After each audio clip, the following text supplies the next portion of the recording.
Welcome, everyone, to the debut episode of Grandstanding. I am Jay Busbee, here with my good friend Kevin Kaduk.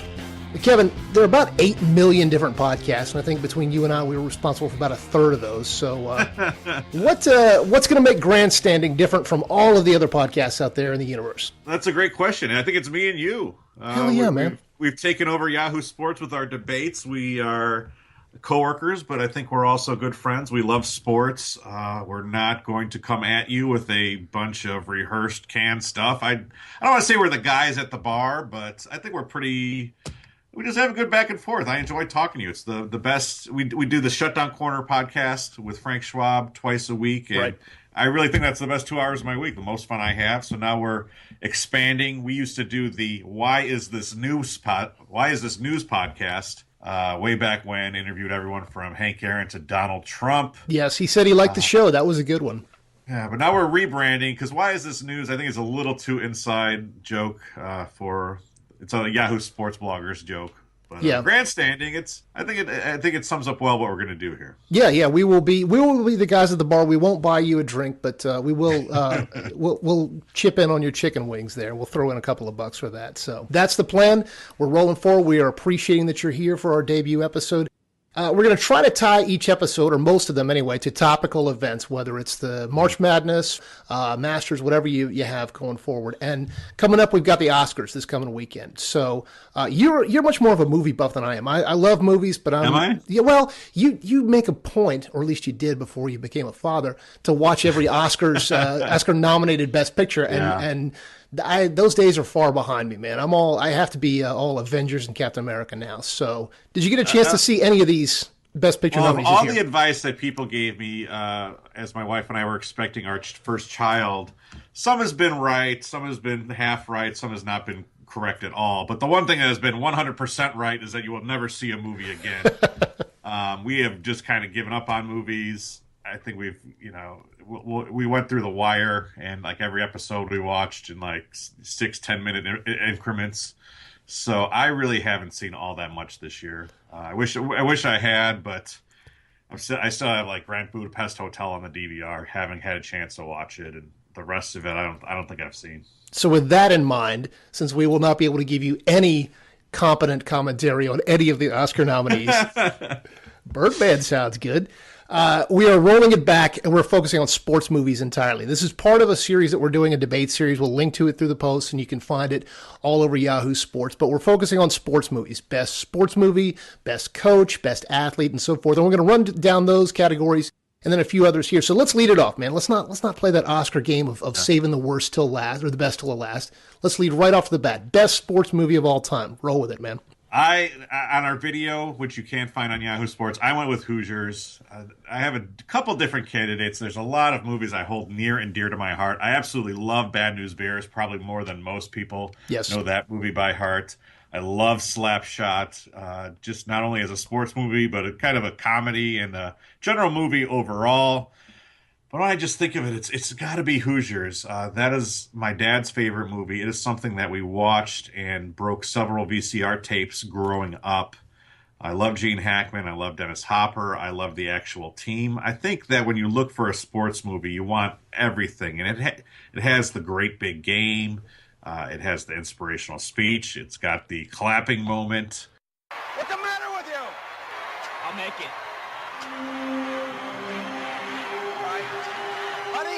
Get the ball to Jimmy, top the key. Buster, spread the floor. Let's go. I can't find anything better. Yeah, it does sum up everything that is good and right and decent and moral about sports movies, which is why I also love it, but I go completely the opposite direction. I went with Caddyshack. Now, we can have a longer debate here. Our videos are about 2 minutes, and we've got to get in and get out. But this one, we can have a longer debate about whether or not it constitutes a sports movie. I say yes, just for the simple reason that you watch this movie, and you want to repeat the quotes, and you want to play the sport, and it's focused around golf, but yeah, that's only the launching point. Well, you buy a hat like this, I bet you get a free bowl of soup, huh? Oh, it looks good on you, though. I mean, you know the background of this movie, right? They were all drunk and stoned, and they had only the vaguest conception of what the hell they were doing, and everything was ad-libbed all the way through, except for maybe blowing up the golf course. But yeah, Caddyshack, there has never been a round of golf played in the last 30 years where someone has not mentioned a line from that movie. That is exactly right. You do want it to be quotable.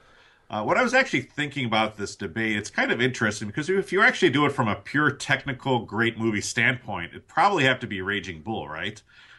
But you don't think of Raging Bull as a sports movie. Raging Bull, and then Secretariat. I'm blank. Oh, Seabiscuit, not Secretariat. Seabiscuit.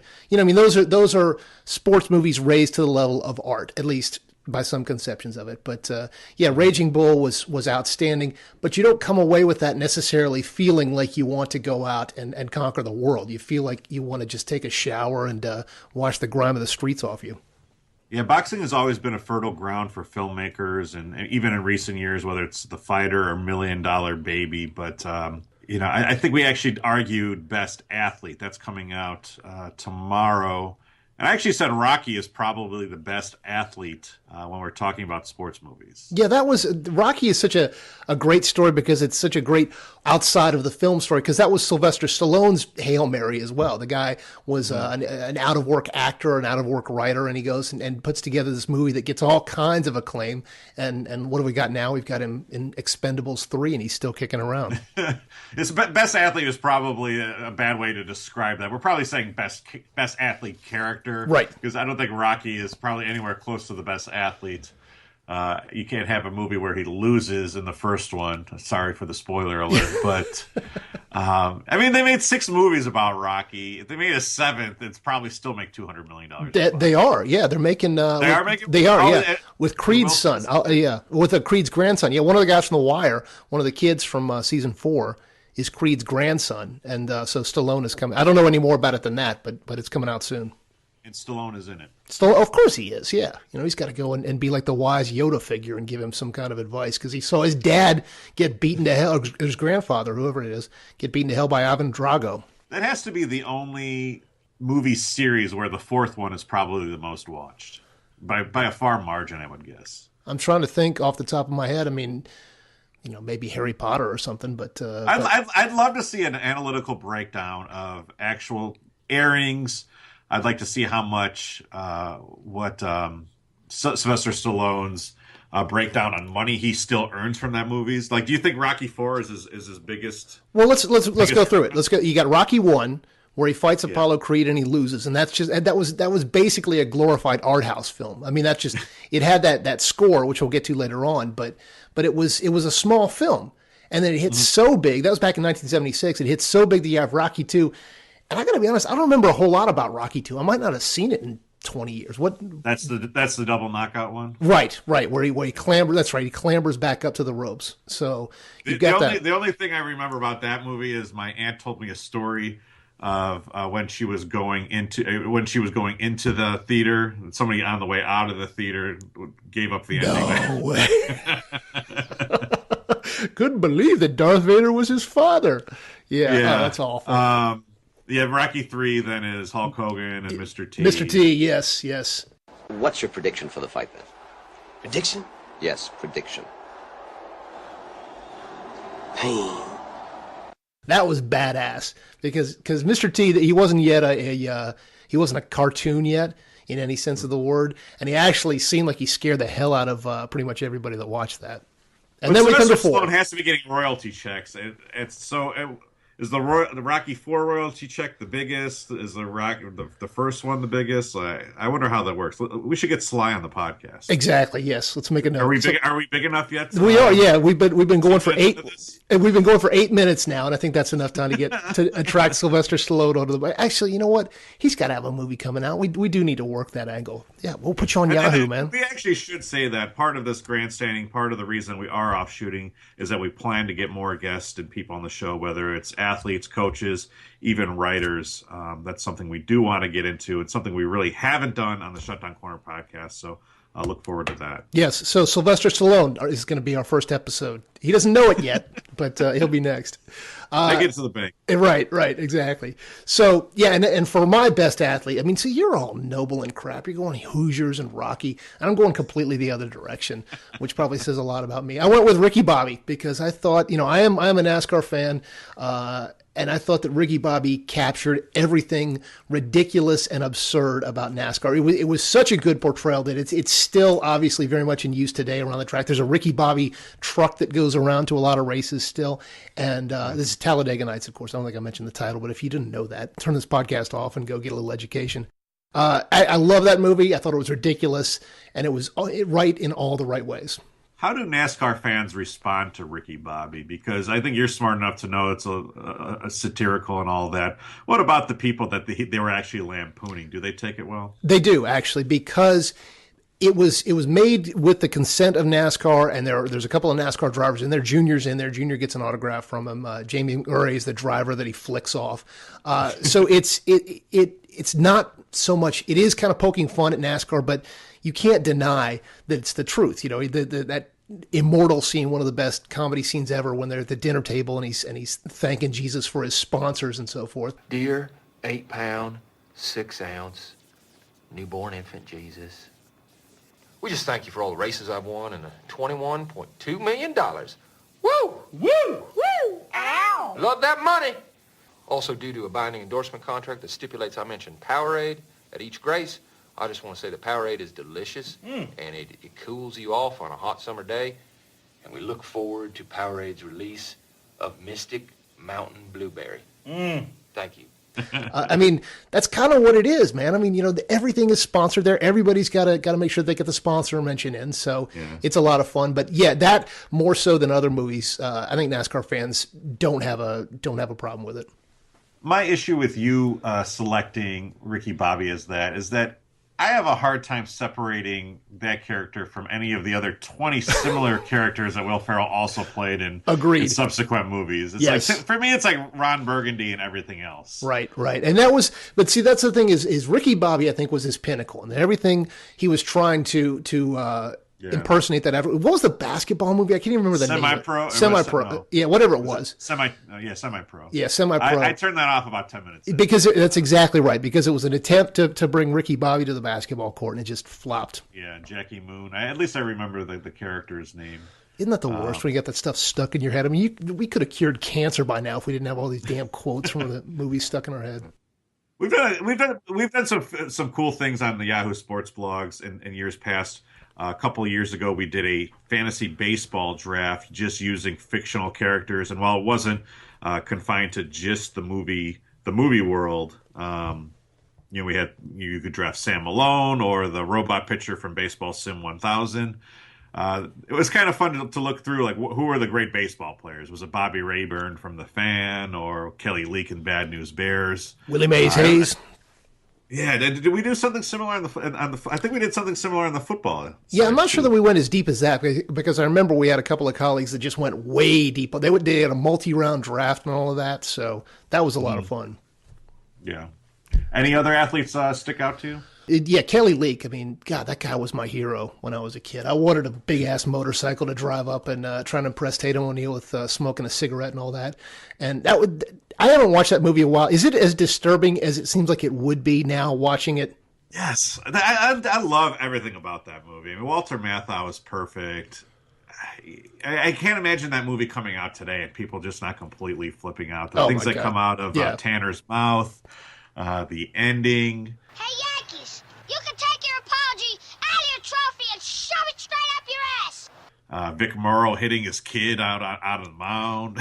It was just such a dark look at youth sports, and actually probably now resonates more than anything today. But I remember watching that and thinking, I know all these kids. I know the ringer. I know the girl pitcher. I know the dad who's way too into this, and the kid whose mother is just cowering in fear of them. Oh, it's hysterical. It's just funny. Every kid has his own distinct personality.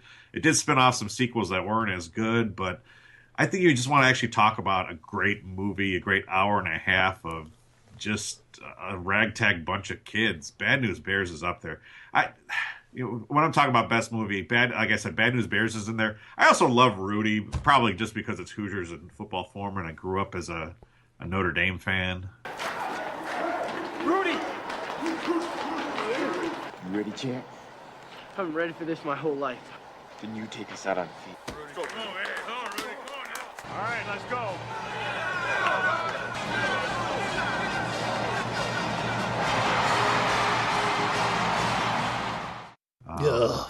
Yeah. I'm not a Rudy fan. I thought that Rudy was much better in the Lord of the Rings movies when he's trying to fight all the that way? I feel like there's two types of people in this world: people who believe in Rudy and people who don't.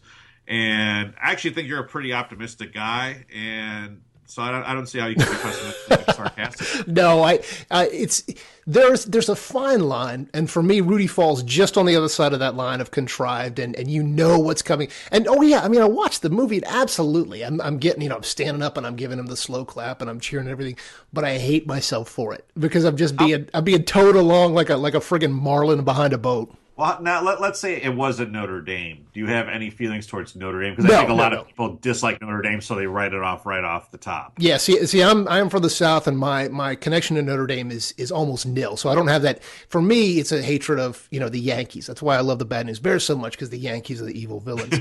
But no, I have Notre Dame. The Notre Dame aspect doesn't factor into it for me. It resonated well with me. Kid growing up in Chicago, wanted to play football at Notre Dame. I'm not exactly from the mean streets of Joliet or whatever, but it still resonates. When he gets into Notre Dame and he's sitting there on the other side of the lake, if you've never been on the Notre Dame campus, and then they pan up and you see the Golden Dome, I get dusty from time to time when I watch that. Oh, sure. Well, that's what a good sports movie does, and I'm sure that we'll get to it later on. But let's jump around. Field of Dreams, one of the best ever. And if you don't come out of that crying, I know that you do, but you listening to us, if you don't come out of that movie crying and wanting to call your dad and have a catch, then your heart is two sizes too small. See, now that's one that I do love, but I can understand where people say they don't like it because it is almost over the top, all the different things that he does. If you're not necessarily a baseball fan, it is cheesy. Kevin Costner's not a good actor. So I can understand where people do dislike that. It's kind of like the Doors, right? I like the Doors. I like Jim Morrison. But if you say you hate the Doors, I understand where you're coming from. The Doors are a band that you get into when you're in high school. And then it kind of depends on how much farther you progress on after that as to the reverence that you hear, that you hold the Doors in. You either look at them as, that was cool in high school, or you let it go. Field of Dreams, there is a lot of schmaltz in that. Oh yeah. And if you never grew up holding a catch with your father as something sacred or an instrumental part of your childhood, then the movie is probably not appealing to you at all, right? I had that for one of my best final game. I don't know if we call it a showdown, but you have the final pitch there between the White Sox as they fade into the cornfield. Then all of a sudden his dad comes out. I had that, and then another movie that we talked about, the Bad News Bears versus the Yankees. So we already hit on those two. So what were obviously every sports movie builds to that final moment. The final Karate Kid kick or whatever. What were your best final moments? So. That is a really good question because so many of them have become part of the pop culture lexicon or whatever. I still think it has to be the natural, the exploding light towers, rounding the bases. That ball is still going. It's way back. High up in there.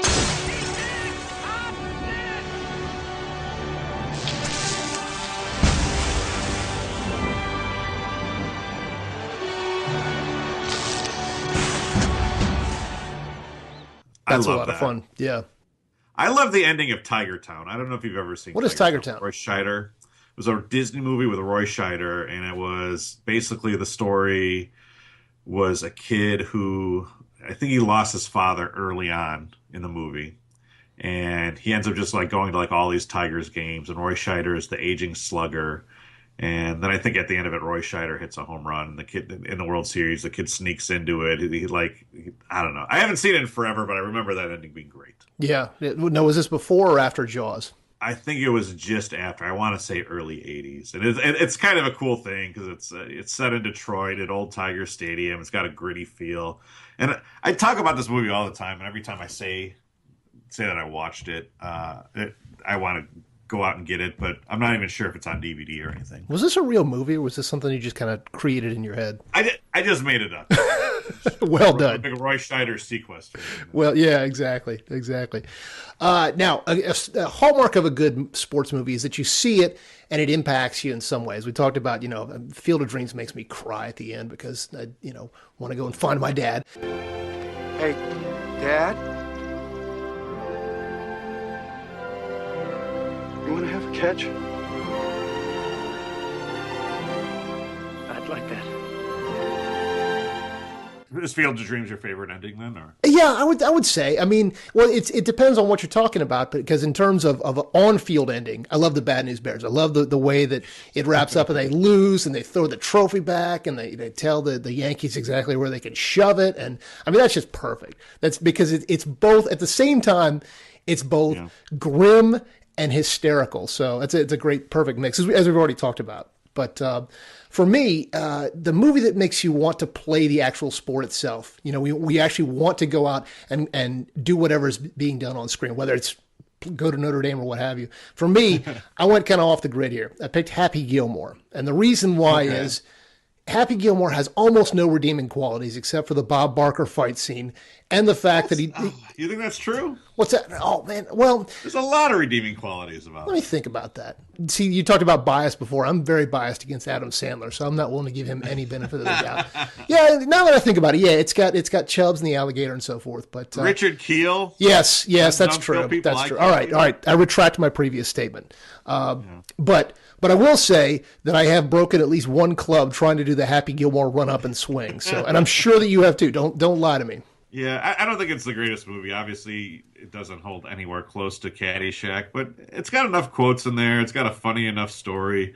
That's probably right around Adam Sandler's peak before he got, just, all right, I'm going to do $20 million movies that are just complete crap. Right. Adam. Here's the thing about Adam Sandler. He is the king of sophomore humor, and when he was popular, I was actually a sophomore in high school. Yes. So that's probably why I do like it. Yeah, it hits you right in the sweet spot. Yeah, you're talking to the guy who actually was asked to leave Billy Madison because I was laughing too much.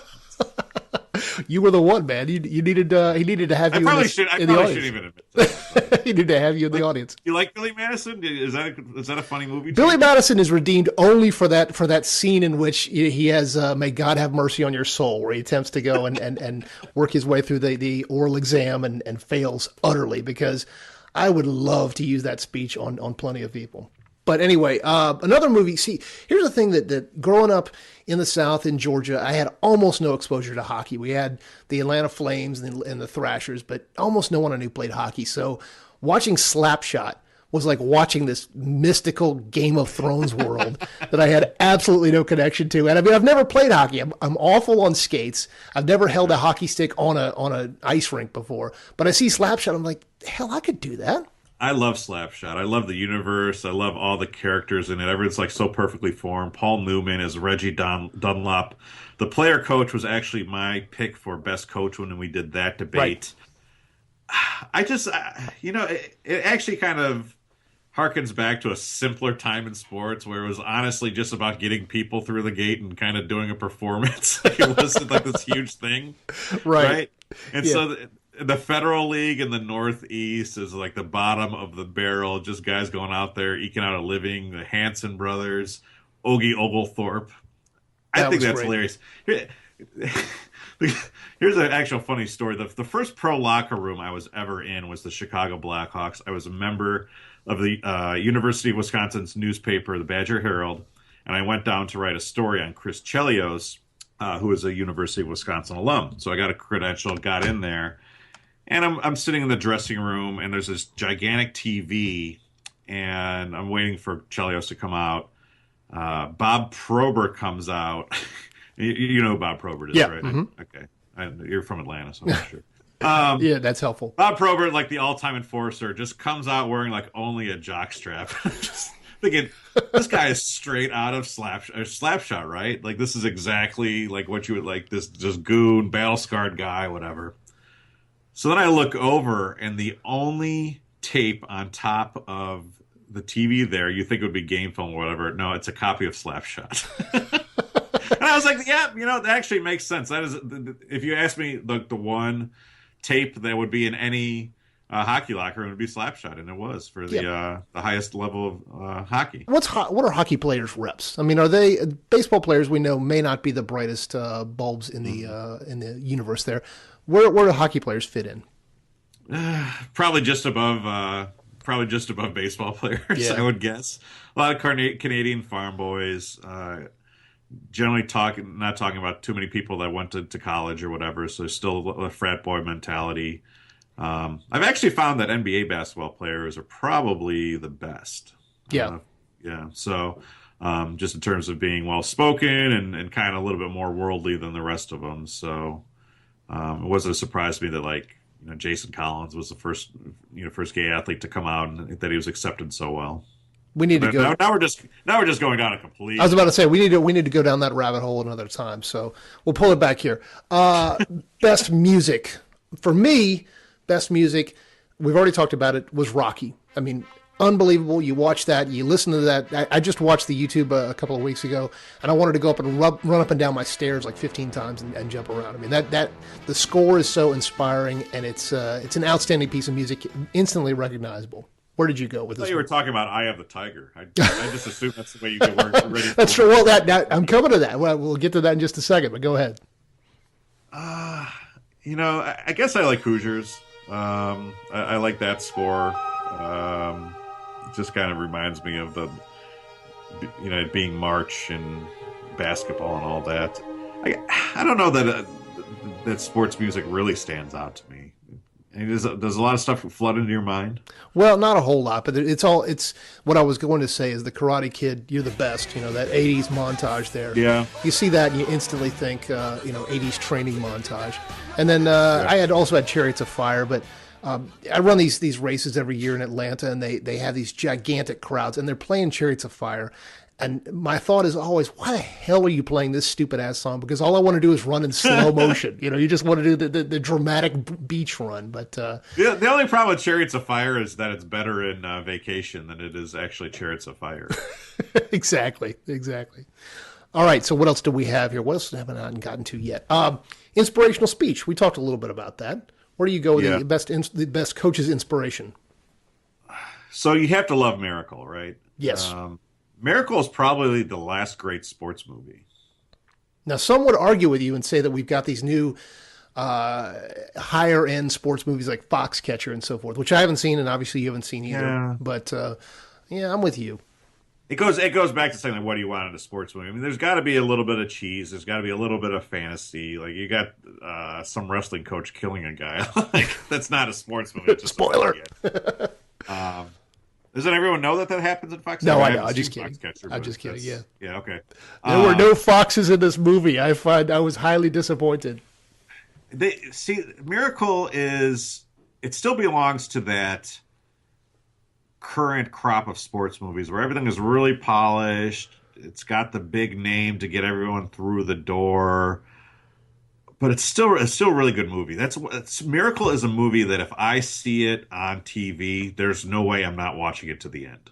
Which is probably what you want to say is a great characteristic of a sports movie. Right. You're going to watch the end of the Bad News Bears. You're going to watch Hoosiers and win it all. Right. If you don't want to stick around and see them win it, it's probably not a good sports movie. Hey, speaking of... I would say Miracle, Kurt Russell, it spawned a lot of great internet debates, or not internet memes, and with a little kid. You remember the little kid doing the little Miracle speech, right. So Kurt Russell, he was great as Herb Brooks. I really liked that movie. It could have been really bad, but it was good. My favorite moment in a sports movie, my favorite singular moment is probably the scene when Gene Hackman takes Hickory High into the big old Butler gym, measures the line, measures up to the top of the rims. I think you'll find they're the exact same measurements as our gym back in Hickory. I mean, it's just such a great. It was a great lesson, and in that movie, the whole scene takes like 90 seconds, whereas I think now in a 2015 movie, they would overplay it for about 7 minutes, but they get in and they get out and you get the message completely. So the Final Four is in Indianapolis, Lucas Oil Stadium, and I kind of actually want to recreate that when I do walk into that big field. I know it's not Butler Fieldhouse, but I go find Ollie and put him on my shoulders with the measuring tape. Do it. One great inspirational speech. We've been fairly recent, but probably the most famous and important to the American history speech is Ronnie Reagan as George Gipper and Newt Rockne All-American. It got him to the White House. Yes. There's a whole separate podcast to be done there about confusing Ronald Reagan and his movie characters. But it worked. It absolutely worked. Can I do a dramatic reenactment? Do it. George, this telegram just arrived from Water Camp. You've been named fullback on his All-American team. You're gonna be all right, kid. Rock, sometime when the team is up against it and the breaks are beating the boys, tell them to go out there with all they got and win just one for the Gipper. I don't know where I'll be then, Rock, but I'll know about it, and I'll be happy. You got my vote, sir. Lead us into the next century. I'll give you the slow clap. Now, speaking of sports movies of the current and future, what do you make of the news that they are making a movie out of the ESPN tell-all book? Those guys have all the fun. I think it makes sense. People are really interested in the stories behind the story makers. I look at the success of Moneyball. Who would ever think a story about Billy Beane and his analytical moves would be an Oscar-nominated movie? And I should probably say Moneyball is a great movie. So if I said Miracle is the last great sports movie, maybe Moneyball is. It is a sports movie. Yeah. So maybe Moneyball is the last great sports movie. So I guess I like it. I think it'll be good. It'll be done well. James Miller is obviously writing the screenplay. He wrote the book. So I'm interested to see how it goes down. I don't know what you really build it around. I don't know what the... I wonder what they're going to trump up and have be a dramatic point of hook here. Well, it's obviously going to have to be very narrowly defined. And if you actually go back to the early days of ESPN and them just putting up a satellite in the middle of nowhere, Connecticut, that could be pretty good. Yeah. You've got some interesting characters in there. Getty, the oil baron, who had a lot to do with it, all of his money and the influences he was trying to make. Sure, I could see it. I don't know what your triumphant moment is going to be. It's going to be Charlie Steiner leading us to freedom from that SportsCenter commercial. I like that. That could work. That could actually work. Let's go back the last 25 years. There's been a lot of 30 for 30s made, but is there a topic out there that you would think would make for a really dramatic movie that really hasn't been touched yet? I would love to see something on that infamous Knicks Heat fight back from the mid-'90s when Jeff Van Gundy ends up wrapped around Alonzo Mourning's leg. Are you saying documentary or an actual feature-length film? I'm saying feature-length film. Let's see. Yeah. Well, obviously, you're going to look to the crime stories. I mean, you're going to look to OJ and something like that. That would make a hell of a movie. Tiger Scandal. Yeah, the Tiger Woods scandal. Tiger Scandal has more of a movie of the week written over it. Doesn't really... There's a movie coming out with Kevin Costner as a cross-country coach. I don't know too much about it, but something that's coming out of a Sports Illustrated article from a while back. Yeah, I ran cross-country, and I'm not real enthused to see that one, but I remember what that was like back in the day. Yeah.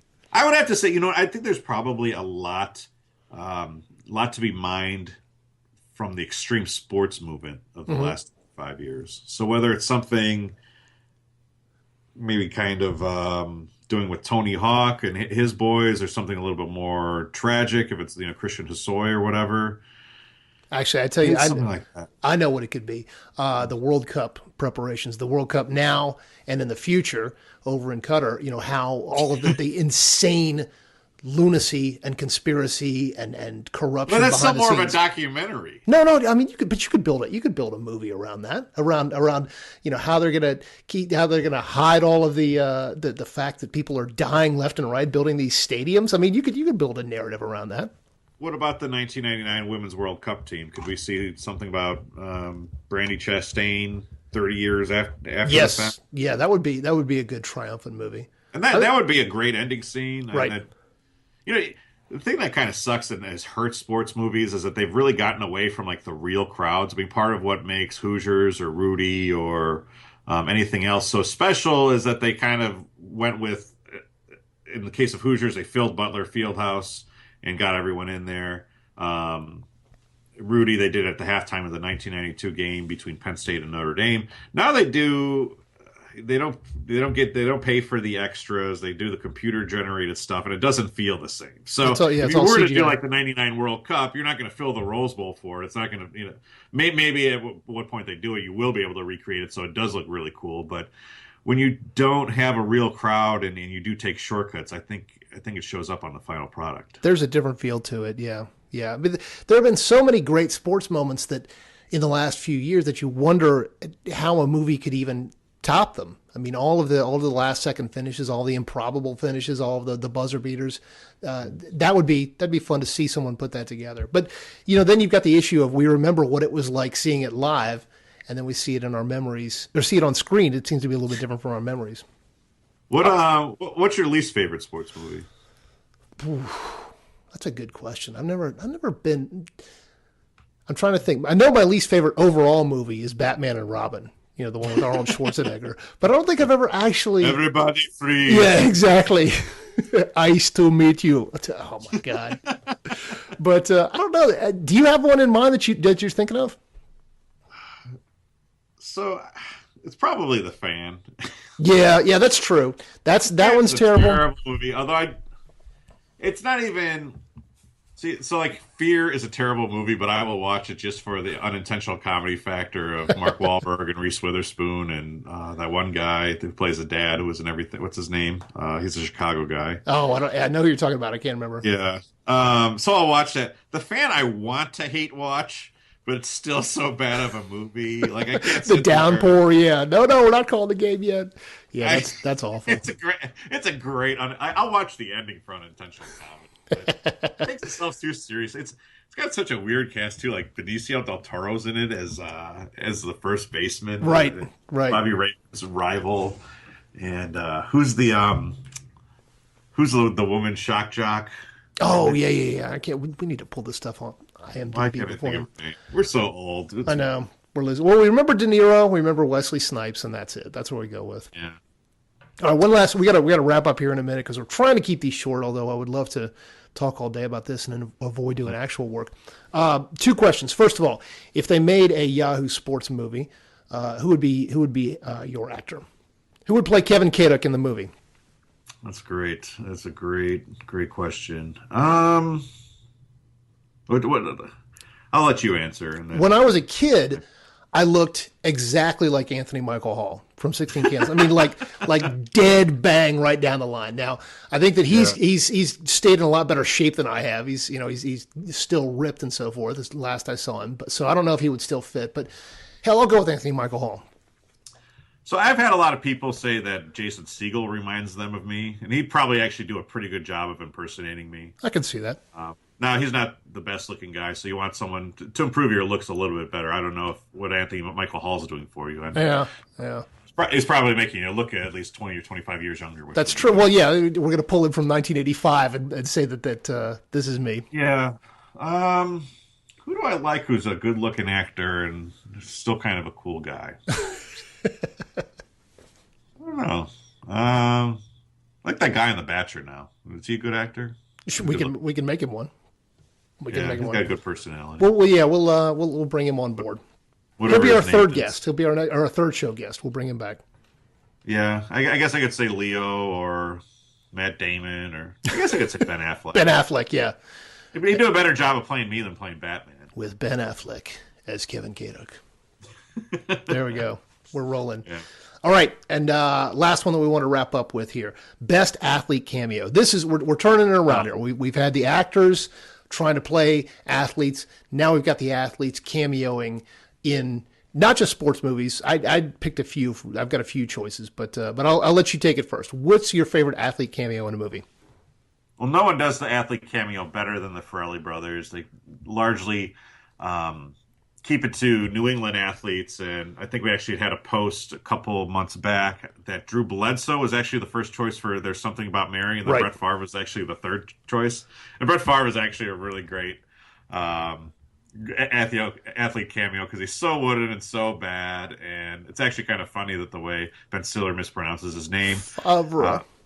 But I am going elsewhere. I am going to Dumb and Dumber. Yes, I figured that. Cam Neely as Seabass. I love that because he's not completely too famous. He's not overtaking it like Kareem Abdul-Jabbar, like an Airplane. Right. So he's just like under the radar famous, and it's just such a great character and a funny scene. Who's the dead man that hit me with the salt shaker? Oh, it was a terrible mistake, sir. Please, believe me, I would never do anything to offend a man of your size. Kick his ass, Seabass! I haven't seen Dumb and Dumber 2, but it's my understanding that he's in it as well. Oh, so boy. I'm looking forward to that. Yeah, I had a few. I think it comes out today on DVD. Hey, there you go. We should have gotten them to sponsor us, man.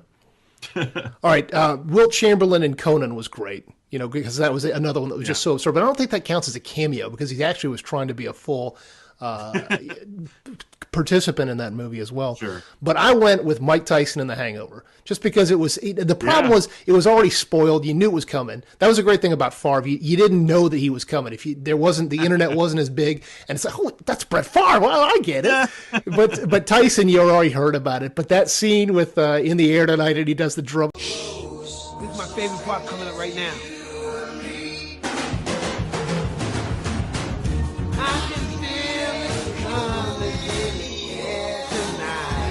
Of course, my guy. But I've been waiting for this moment for all my life. One more time, guys. Oh, Lord. Oh, jeez. That's another thing where you can't hear that song anymore without doing the Mike Tyson air drumming and then taking a swing at whoever's closest to you. And it's interesting because we actually did a Shutdown Corner podcast where we just talked about Mike Tyson as indestructible force who fell to Buster Douglas. We know him as the guy from the video game and all that, Kid Dynamite. But that really was it signaled a new career for Mike Tyson. And there's probably a lot of people who don't know him for anything but The Hangover. Right. Yeah, and it answered. I wrote about this a few years ago. It answered the question of what would happen if would you accept $1 million to take a punch from Mike Tyson? Zach Galifianakis, obviously is a movie, but would you take $1 million to take a punch from Mike Tyson? Now or back then? Well, we'll say now. I'd do it now. Yeah, I think so. I think you'd have to. I'd make sure that all of my benefits were lined up well, and I'd ask for a little time off. He's like George Foreman, right? So I know George Foreman's historical importance. I know the great fights that he was in, but still, to me, he's the guy with the grill and all the kids named George. Right. So. Yeah, there's a sinister aspect of it that I'm not willing to chance it without making sure that the money's on the table beforehand.